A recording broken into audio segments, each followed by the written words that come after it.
Alors, aujourd'hui, on va parler d'une maladie. Une maladie qui, pendant des dizaines d'années, a été une véritable condamnation à mort pour les chats. Je parle de la péritonite infectieuse féline, la PIF. Ça sonne terrible, et ça l'était. Mais la bonne nouvelle, c'est qu'aujourd'hui, l'histoire a complètement changé. Et c'est cette révolution qu'on va décortiquer ensemble. Voilà, cette phrase, elle résume tout. Autrefois systématiquement mortelle. C'est fou de se dire ça. Une maladie qui rimait avec désespoir, eh bien aujourd'hui elle est traitable. C'est un virage à 180 degrés, un changement de paradigme complet, que ce soit pour les chats bien sûr, mais aussi pour les propriétaires et pour tous les vétérinaires qui se sont sentis si démunis pendant si longtemps. Alors, la fin d'une fatalité. C'est un grand mot, mais il est juste. Pour bien comprendre l'ampleur de la chose, il faut vraiment se remettre dans le contexte. Il faut imaginer ce que ça voulait dire, il y a encore quelques années, d'entendre le mot PIF chez le vétérinaire. C'était, et je pèse mes mots, la pire nouvelle possible. Pendant très très longtemps, la PIF c'était ça, une maladie progressive, incurable et quasi systématiquement mortelle. Il n'y avait rien à faire, zéro traitement. La maladie avançait et la seule chose qu'on pouvait faire, c'était d'accompagner l'animal, de soulager sa souffrance. C'est une impuissance qui a vraiment marqué des générations de vétos et d'amoureux des chats. Mais alors, elle vient d'où, cette maladie? Et c'est là que ça devient fascinant. À la base de tout ça, il y a un virus. Un virus super commun que la plupart des chats croisent dans leur vie, souvent sans même qu'on s'en aperçoive. Alors la question c'est, comment un virus aussi banal peut se transformer en un tueur aussi redoutable? C'est un peu l'histoire de Dr Jekyll et Mr Hyde, version virale. Voilà, c'est exactement ça. On a d'un côté le coronavirus félin, le FCOV.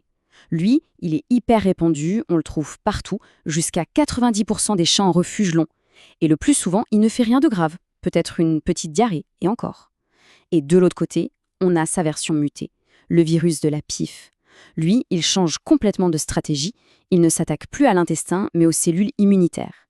Et c'est ça qui déclenche la catastrophe. Pour faire simple, tout se passe en 3 étapes. D'abord, l'infection par le coronavirus de base, le FCOV, souvent via la litière. Rien de bien méchant. Puis, chez un petit pourcentage de chats, entre 5 et 12%, c'est là que le drame se joue. Le virus mute, spontanément, à l'intérieur du chat. Et cette mutation, c'est comme si le virus, qui n'avait qu'une seule clé pour entrer dans les cellules de l'intestin, se fabriquait soudain un passe-partout. Ce passe-partout lui ouvre la porte des cellules immunitaires, les macrophages. Et là, il se sert de ces cellules comme dans Taxi pour se balader dans tout le corps et semer le chaos. Ok, donc on a un envahisseur qui a changé de visage. Comment on le démasque? On pourrait se dire « facile, il suffit d'un test ». Eh bien, pas du tout.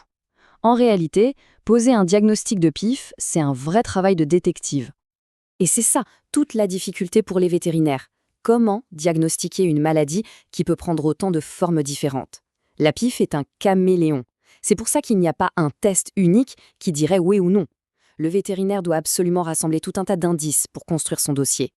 Pour ça, le véto a une sorte de boîte à outils. Il y a d'abord les signes cliniques. Un chat qui a de la fièvre qui ne passe pas, qui est abattu, qui perd du poids. Ensuite, l'analyse de sang, qui peut montrer des choses très typiques, comme un taux de protéines élevé. S'il y a du liquide dans le ventre ou le thorax, on l'analyse, c'est un indice crucial. On a aussi des tests comme le test de Rivalta. Et puis, le top du top, le gold standard comme on dit, c'est l'histopathologie, trouver le virus directement dans les tissus abîmés.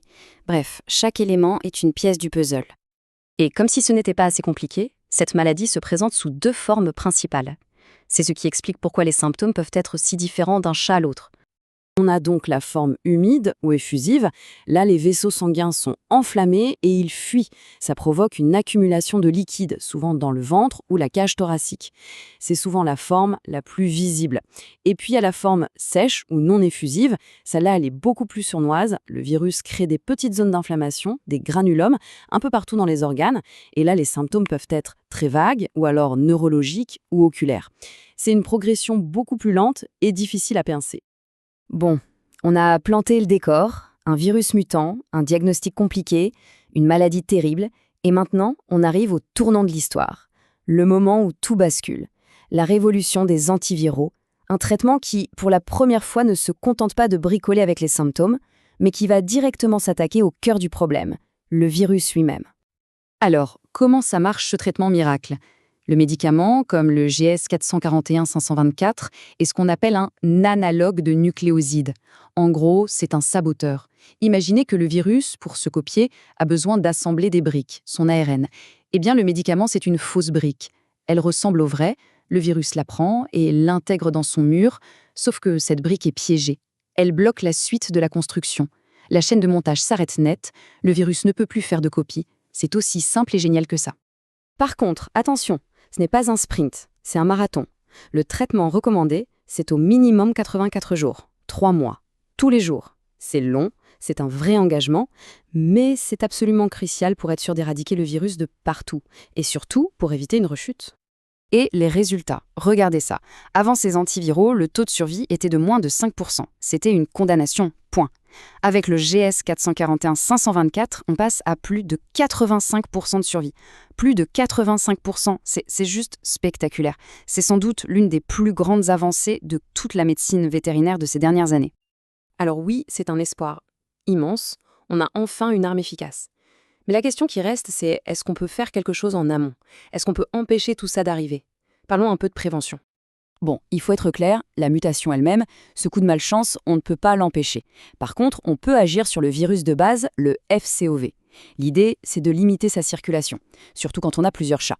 Ça passe par des choses assez logiques, une hygiène impeccable des litières, éviter la surpopulation, réduire le stress au maximum.